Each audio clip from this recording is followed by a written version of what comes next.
Hi, Warriors. Last night I went to speak to my city council about public-private partnerships. Now, we know in the Every Student Succeeds Act that these partnerships were given a mandate to increase in education. Now, however, last night when I was speaking, it was about private property ownership because my neighborhood is being attacked by a road widening project, and public-private partnerships play a very vital role in this particular overreach.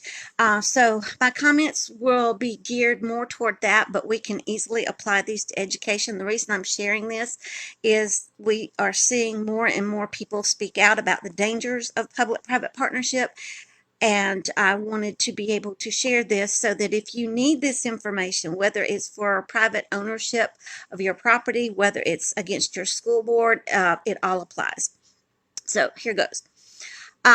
Dear town leaders, or you could say good evening, city officials. I'm calling you to task on the use of public-private partnerships, or as my town calls them, PPPs, in Mooresville. Now, we've seen public-private partnerships and other government activity throughout our community, but my concern tonight is I've been recently told by the city, the state, and a private corporation that the road widening project directly impacting my property is not in violation of the North Carolina public-private partnership legislation. However, the road I live on, Park Avenue, or North Carolina Highway 801, I do question this.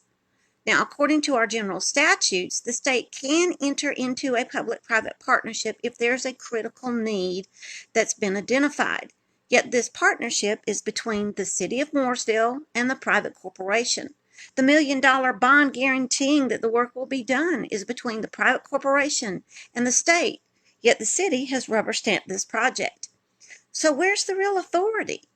If the critical need is so bad, why are the citizens not being informed? Don't you think a resident of the street or road that is in critical need, I would need to know about it to protect my family?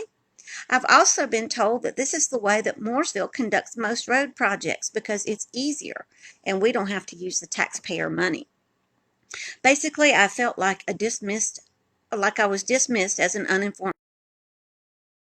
Been caught in the middle of the finger pointing over the road that I live on because the city says they're not responsible, the state is. The state says they're not responsible, the city is. All the while, I'm just supposed to keep paying my taxes, wondering where they go because I can literally see they're not going to the road out in front of my house. So my deepest concern is this. Public-private partnerships are unconstitutional both at a state level and a U.S. federal government level. Our U.S. Constitution does not allow for foreign powers or policies to dictate how government runs, even at a local level. Yet P3s are a tool. They are in fashion as a tool, which has been openly accepted not only as standard operation, but somehow a savings to me as a taxpayer. It is very troubling that any leader who's sworn on a holy Bible and sworn an oath to uphold our U.S. Constitution is not recognizing that public-private partnerships might be easier, but they are illegal. Easier is not always ethical. All right, turn the page here. Okay. It's been proven in research that public-private partnerships are used in bonds, as in this case, a road project that I'm being impacted by, but they're also taken into consideration with contracts and agreements. From the American Policy Center, these facts: public-private partnerships are a double-edged sword to every taxpayer and citizen. Now, again, this can be used in education especially. It also links public government and private groups who shove out the taxpayers. It gives the public government the power to tax citizens and enforce policies, especially eminent domain. In education's case, it would be taking over the curriculum or the decisions that are made thereof. All right, public-private partnerships use private corporation money and advertising to sway and entrench policies which favor them, not the taxpayer or you, the citizen. It sets up a government corporate monopoly, giving perks to that monopoly and muting the citizen and taxpayer voices. It redistributes wealth, which is socialism. The most popular use of this illegal activity is road projects and road improvements. Now, another popular one we can all see is in education as well. As I said, it was in the Every Student Succeeds Act. Okay. As a town priding itself on preserving history and keeping things local, we must keep in mind this fact about public-private partnerships. And again, this can apply to education. They kill competitive small business contracts and in turn reward them to private corporate giants.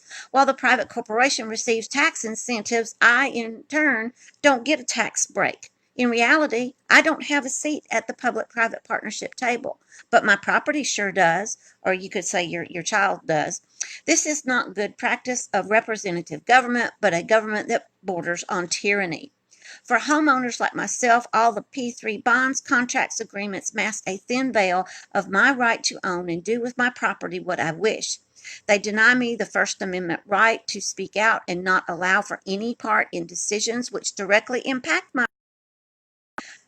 We can also apply this to schools in our districts that we're not able to see our property taxes used for the school, but the private corporation is coming in and taking over.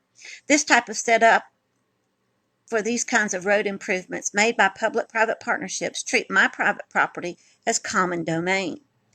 Not once in this particular instance for my neighborhood have we been included before all the decisions were put into ink, and this is what we're seeing happen in education as well. Yet we have zero problem. We're supposed to have zero problem with how our homes and property will be negatively impacted. More will to do what it wants at the cost of us than it is for us to maintain our personal places of respite. Those of us on this particular block are in a historical area of town, and no amount of money will replace what is about to be destroyed. Now, we can also apply this to education as well because we see that it's absolutely being run amok. It's being destroyed. And we're supposed to be okay with that. This is part of the danger of those public-private partnerships.